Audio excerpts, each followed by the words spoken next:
Hello, everyone, and welcome to the Commissioner's Report for the City of Pikeville. I'm Homer Owens with EKB Radio. We have two guests in the studio this morning, or this afternoon, as the case may be, whenever it's coming to you. We have Commissioner Barry Cheney. Hello, Barry. Hello, Homer. Good to be And we here. have the Director of Public Safety for the City of Pikeville, Paul Maynard. Paul, welcome to the program. Thank you, Homer. Appreciate it.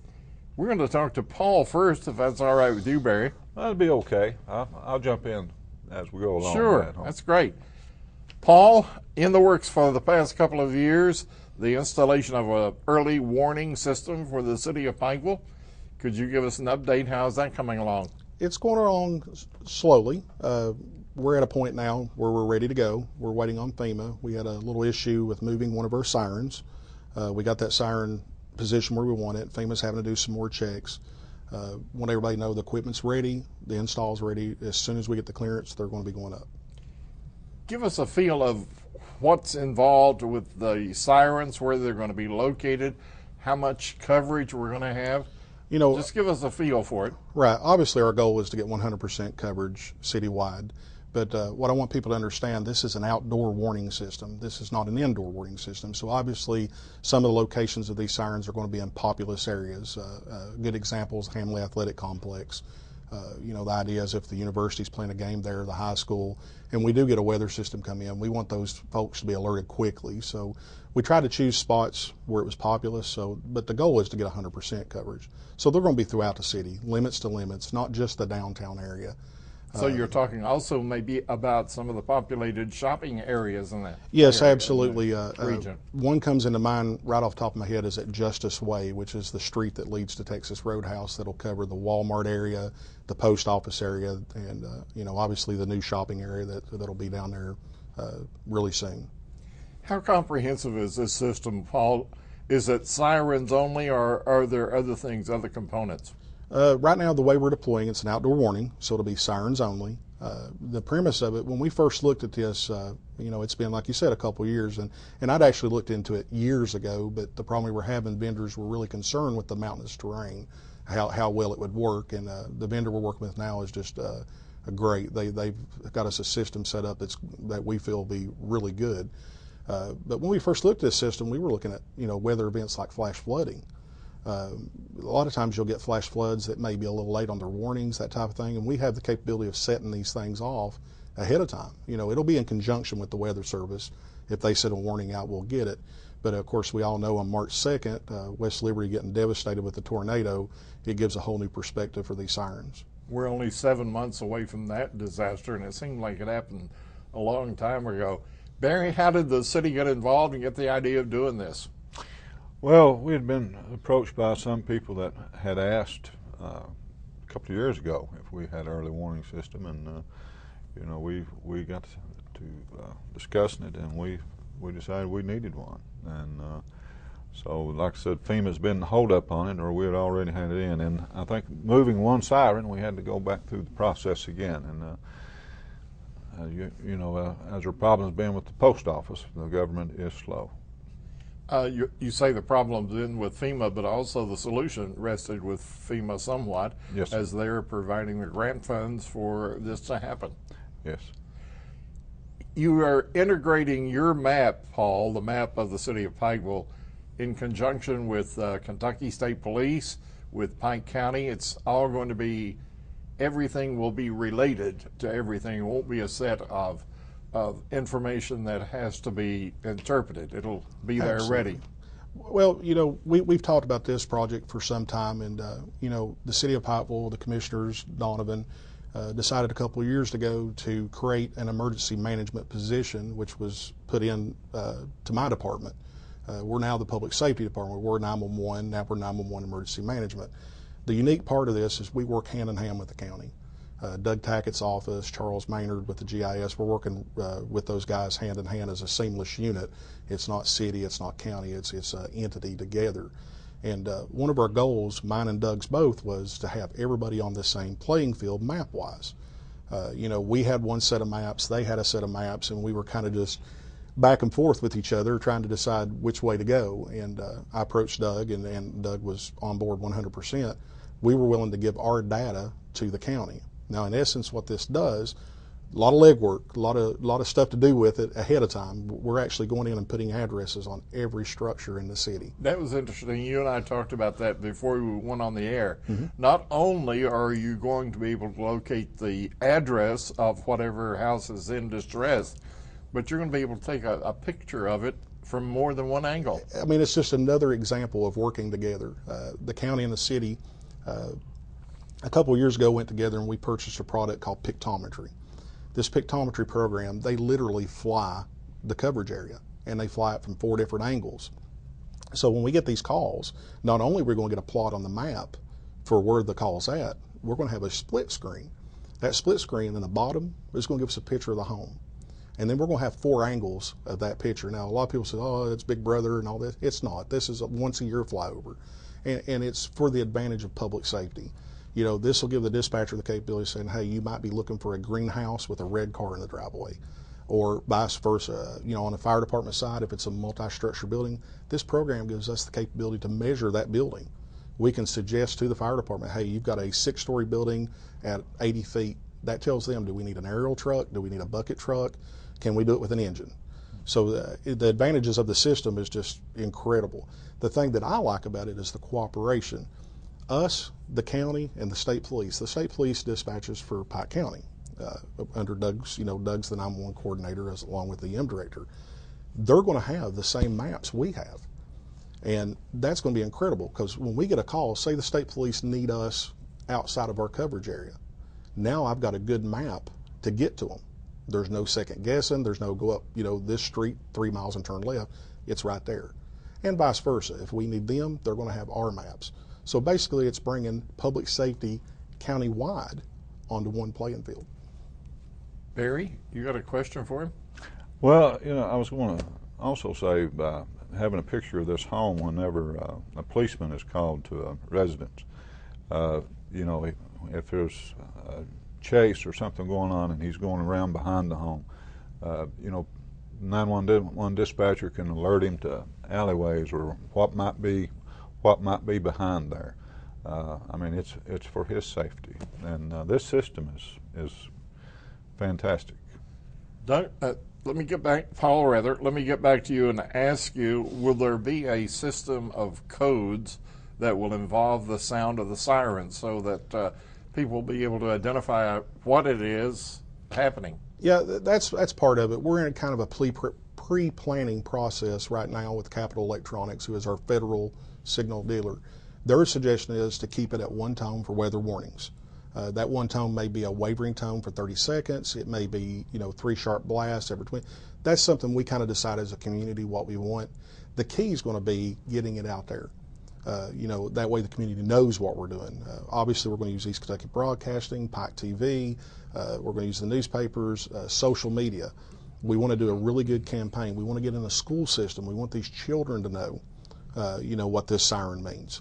God forbid we get hit in the middle of the day with a tornado and these kids are out on a playground. But I want them to know, hey, I just heard that tone. It's time to take shelter.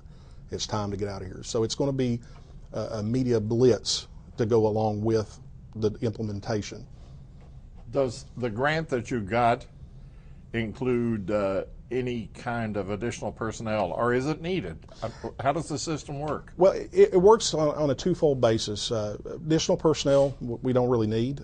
It's an automatic system. Once the National Weather Service issues that warning, and I kind of questioned it at first because I said, can we set them individually? If say we have a microburst on the south end, can I set those? Immediately the National Weather Service is like, no, you need to set them all 8 at one time. And it makes sense when you look at it, because if they're having that microburst there, how easily can that make a move towards another covered area? So it's best to warn, especially in an area our size, to warn the whole community of an issue instead of trying to just warn of a specific little area. So if you've got that tornado on the south end, you want the people on the north end to know it. So we're going to set these things wide. But to answer your question, yes, it'll be automatic with the National Weather Service when they do those tornado warnings and flash flood warnings. That's our 2 big concerns now, because obviously tornadoes is an issue now. Flash flooding's always been an issue. So that's going to be 2 that they'll automatically set. But we're going to have the capability of setting our own sirens off also. Me and you discussed before the show, the storm that we had, I believe it was last year in June, the National Weather Service missed because it was a microburst. It occurred and come up Julius Avenue. We had some flooding on the 4-lane. Would have been a perfect time to manually set our sirens. So I think it's a wonderful system because we do get those automatic, but we still have that capability if we need it. Location of your 8 sirens, give us geographic limits from Ford's Branch Bridge. Ford's Branch Bridge all the way to the county line, Floyd County line, and it'll be from east and west also. We've spread these things out for populous areas, for future growth. It shouldn't be anywhere in the city that you cannot hear these sirens during an event. Paul, I may have missed something, but I get the feeling that there's no cost to the city other than the installation and the equipment involved in the grant. Is there any operating cost to it? You know, additional operating costs, probably not. Maintainment, obviously, you know, there's batteries that they'll need for backup because you definitely want to have backup. We'll have to do yearly checks on those. That got Barry's attention, by the way. Barry, of course, looking over the city dollars. You know, basically the way this mitigation grant works, when you apply for mitigation, they pay 75% of your total project. The state picks up a portion and the city picks up a portion. You know, you're talking about a $200,000 project that the city's getting, and we're only having to pay a small portion of that. And the benefits is just incredible. You mentioned matching funds from the state and matching funds from the city. Mm-hmm. And so the cost is relatively minimal. Yeah, exactly. For a system this size, definitely minimal. If we can look ahead, and we're not through this project yet, what about indoor warning systems? Are there anything of that nature? We're looking at several vendors for indoor warning. Obviously, in this new age of technology, cell phones are the biggie. We're finding several vendors that do applications on phones, you know, like the little smart apps. We're looking at some of those for indoor warning. We're looking at some of those for civil warning, weather warning. It could be even a boil water advisory. Of course, those systems, we don't want to push on no one. It's an option. So if and when we get these systems up and running, it'll be an optional program that you will opt in from our website, and you'll get the warnings that you choose you want. You may just want tornado warnings, so that'll be all you'll get. But we're looking at several different vendors. We've got several really good vendors we're looking at. So just a matter of fine-tuning it and testing them and seeing which one we like. When will you be in operation? That's a very good question. We're waiting for FEMA. My understanding is it's getting really close. The equipment's ready. It's already been built. It's ready. The vendor's ready. We're already on the schedule to be installed. We're just waiting for that final clearance from FEMA, and it's my understanding it'll be really soon. You tweaked one of the locations, you said, moved it to 150 yards maybe. Yeah. You had to start through the process again with FEMA? Yeah, and it's funny how FEMA works, but that's just part of the way it is. We literally had it kind of setting down lower than where we have it at now. And through recommendations with our vendor, we moved it elevation-wise a little bit. Once you get outside of a certain amount of footage, FEMA says, whoa, you got to redo your process. So we had to go back to the drawing board, let them do their environmentals and that type of thing, and we're just waiting for their clearance. So you think it'll be operational during 2012? That's our goal. Our goal is to have it up and running this year. We want to have it by the end of the year. The good part is once it's cleared, it's just a matter of days to get it up, and then the training, and we'll have it. We've been talking with Paul Maynard, the Director of Public Safety for the City of Pikeville. Paul, you've given us a lot of information. I feel like I'm better prepared on that subject. Barry, you have anything else you want to? Well, I want to talk about our 911 dispatch system. You know, a lot of times when people call 911, you just think of a guy on the phone on the other end, but it's quite a bit of technology there, and a whole lot goes on. And you know, it's really amazing when I go over there and sit and watch the dispatchers work, and the information as it comes in, it comes up on the screen, and you know, it wasn't always that way, was it, Paul? No, surely wasn't. Paul, thank you so much for giving us all this information. And we're not through here on the Commissioner's Report. Take a little break, and we'll be back and talk more about what's happening in our city. Pikeville and Pike County Tourism invite you to scenic Pike County, where history lives. Enjoy a tour of the famous Hatfield and McCoy feud sites in downtown Pikeville. Treat yourself to an adventure on the Hatfield and McCoy River Trails, a Kentucky Blue Water Trail. Affordable rentals of kayaks, canoes, and tubes are available. Have your own kayak? We'll pick you up and drop you off for your trip down the river. Pikeville offers comfortable accommodations, exciting attractions, and great restaurants. Make Pikeville your home away from home. Visit and enjoy wonderful attractions like the Breaks Interstate Resort Park, Jenny Wiley State Park, the Hatfield-McCoy ATV trails, and so much more, all within 30 minutes of downtown Pikeville. So what are you waiting for? Visit our website today at www.visitpikeville.com or tourpikecounty.com. Discover Pike County. Hi there, welcome back to the City Commissioner's Report for the City of Pikeville, and we have to ourselves Barry Cheney, City Commissioner. Barry, welcome for the second part of today's program. Thank you, Homer. You indicated after our discussion with Paul Maynard, considering the warning system that will hopefully soon be operational in the City of Pikeville, you want to talk for a moment about the 911 system. Well, that's 6 years ago when I came, Homer. That system was pretty antiquated, and we'd just purchased Paintsville's old system so that we'd have spare parts for it. They didn't make it anymore, and the commission looked and decided to get a new one, and we sent Paul Maynard to find us an updated system, and he brought back one that was top of the line, and in fact, I think it was one of the first in the country. That system was, and you know, we had that installed, and it's been fantastic. All the information you can get when a call comes through. It'll not be abandoned with the implementation of the new warning system, will it? It'll be used? No. Well, in fact, that system now has gotten a little bit antiquated, and we've put in our budget this year for an $85,000 update. And that's going to be going in very soon, and this new mapping that comes in with that will be a part of that new 911 system. And is this the same mapping that Paul Maynard mentioned earlier in our program? It's the same mapping, and it's you know, whenever an officer goes to a residence, like I was saying before, he'll be able to, the 911 dispatcher will be able to guide him around any obstacles or anything that would be behind the home or behind the business, or how many doors are there. You know, it's really quite a tool for our officers and our fire department, and it's for their safety as well as public safety. A year or so ago, the county, Pike County, had to cut back on their days of operation on Senior Citizens Center in the county to about 3 days a week. Did you guys in the city have to do the same? We didn't have to do that, Homer, but Carolyn Tackett did come to us a couple of weeks ago and said that, you know, they were running a little bit short, and that she was wondering if we could give a $3,000 donation to help make up some shortfalls. And Donovan talked to us individually about it, and the rest of the commissioners, as well as myself, felt like that we should give them a little more, so we gave them $5,000.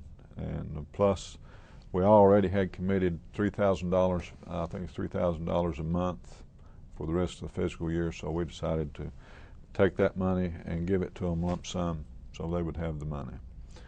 Pikeville Senior Citizens Center on Bank Street in Pikeville, operating 5 days a week, is that correct? That's correct.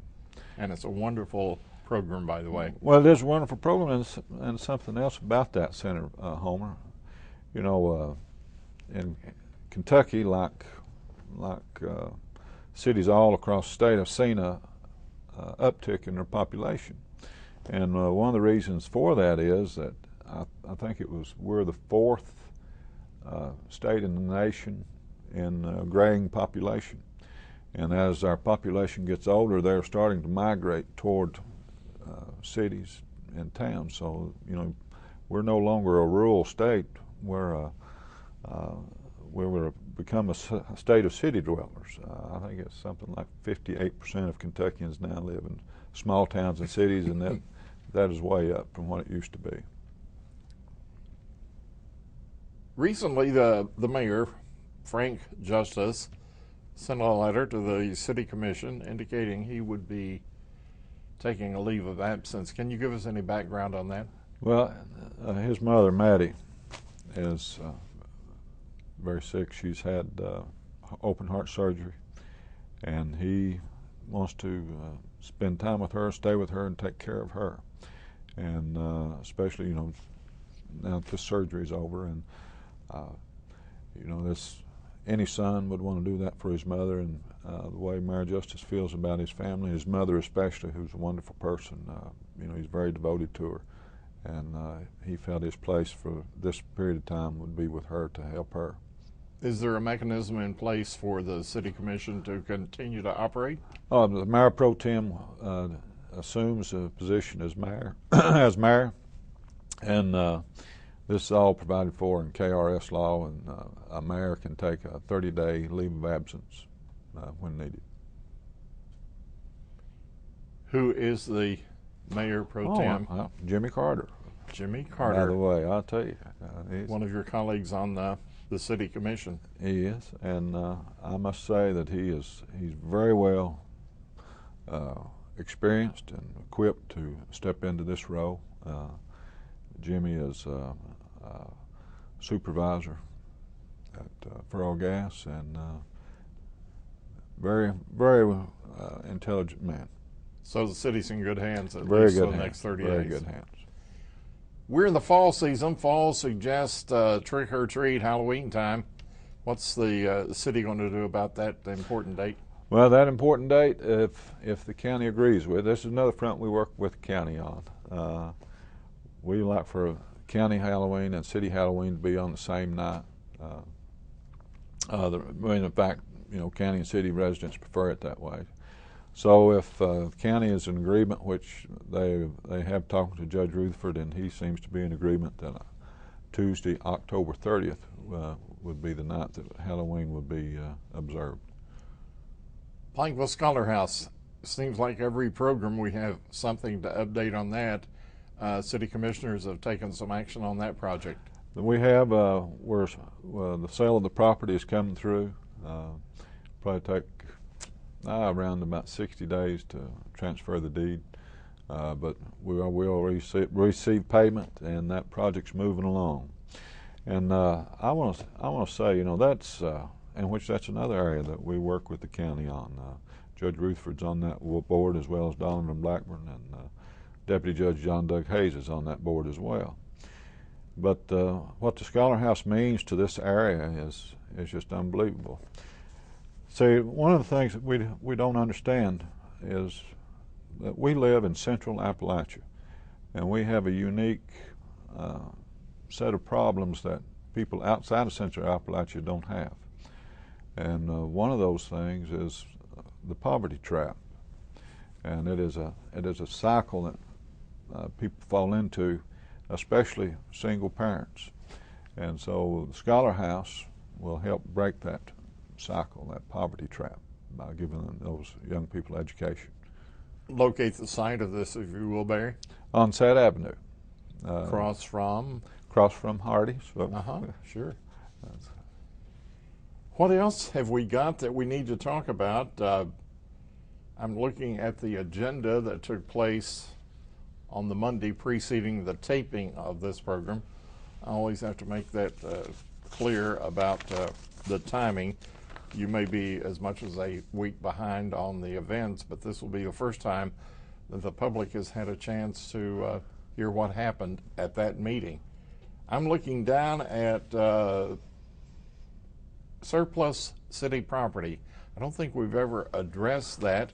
What does that involve? Well, that's I think there was a vehicle involved in that. I think maybe a police car. But usually, if we get surplus property, it could be desks that have some damage to them and worn out. Maybe a office chair or things of that nature. We'll take them over to Station 1 and have an auction over there.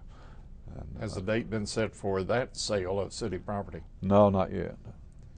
Your considering putting it up, advertising it? Oh yeah, it'll be fully advertised before the sale. It'll be in the newspaper. And, What's happening with the Thompson Road development, if anything?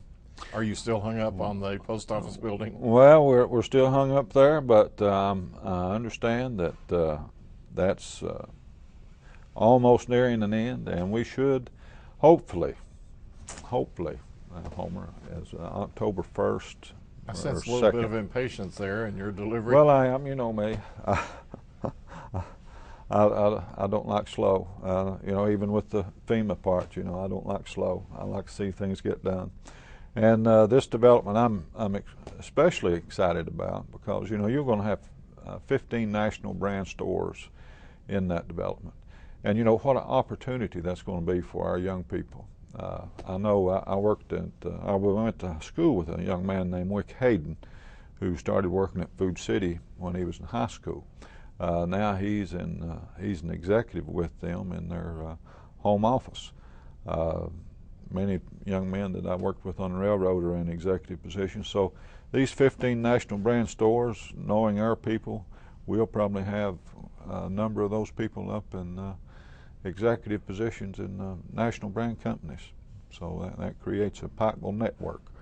Are you able to hold the commitments to the Thompson Road project as a group, or do you have some defections going on?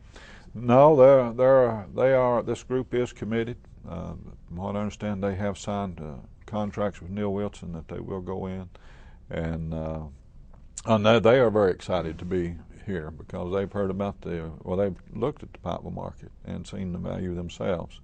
You know, Mr. Wilson had even commented that there were a couple of stores that came to him wanting to go into this area, and you know, we do have people that have looked for property and looked for buildings in the city of Pikeville and can't find anything to suit their needs. So, you know, we've got people wanting to come in. We've got a lot of interest in this city, and it's pretty exciting, really. Barry, let's talk just for a moment about the Expo Center. We always like to get an update on that. By the time this program airs, we will have had another national act in, Leonard Skinner. Leonard Skinner will be here, yes. They've been here twice before. Evidently, it's a good product for this area. Well, that's what I understand. That a lot of people like to come and listen to Leonard Skinner and see him, and I'm hoping for a good turnout. You and I recently attended a memorial for 9/11, 2001. Yes. What a turnout that was! Beautiful day. It was a beautiful day, and you know, I got caught a little bit off guard.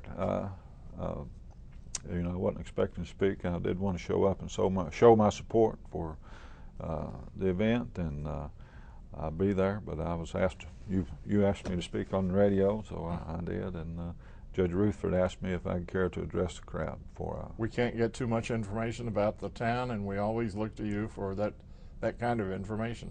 Yeah, the city. Well, you know, Homer, I'd just like to add, you know, what all we've done. And I was sitting last night, and I was counting up the projects that'll be coming in the second wave of development. Mm-hmm. And you know, we're looking at right around $100 million worth of investment and new construction that's going to come, and that's not counting what's already started. Not counting the Cole House, not counting the Pikeville Medical Center, not counting the Judicial Hall, or the hotel. We're going to have right at another $100 million worth of construction going on here within the next 2 years, and it's really surprising to me. And well, you know, but it just shows the you know, what this commission has been able to do. And you know, the next 4 years are very critical for this city, and you know, this is some big decisions are going to have to be made. Tell you the truth, I'm looking forward to it. Oh, me too, Homer. Barry, thank you so much. Paul Maynard brought us some good information. You brought us good information about the city. I want to say about Paul Maynard, you know, I think if you sit and listen to him, you see how capable he is, and how well informed he is on not only the early warning system, but the 911 dispatch system, all the technology that goes in these things. He's a very, very capable man. Thank you, Barry, and it won't be long before we'll be doing this again, and keep us updated about Pikeville. This has been the Commissioner's Report on Pike TV. I'm Homer Owens for EKB.